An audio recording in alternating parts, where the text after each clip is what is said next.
Ini adalah contoh duit luar negara. Duit luar negara yang tak boleh tukar lagi dekat money changer.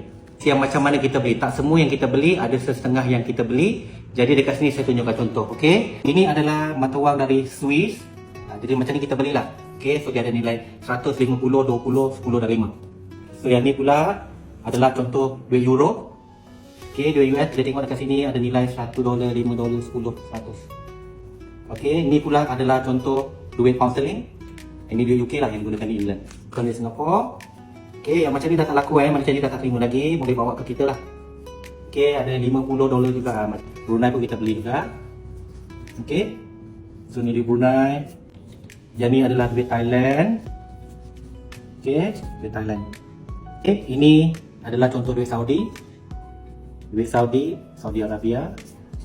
Ini adalah duit China. Okey. China ni tak salah saya pecahan paling besar adalah 100 lah. Duit Hong Kong juga, kita terima duit Hong Kong. Duit Hong Kong yang tak boleh tukar dengan money changer, kita terima. Dan last sekali adalah duit dinar dari Iraq. Okay, dunia agak besar. Dia ada pecahan 10,000, ada pecahan 25,000. Kita beli pecahan yang besar lah, 25,000 dengan 10,000. Okay, sekian, terima kasih. Assalamualaikum.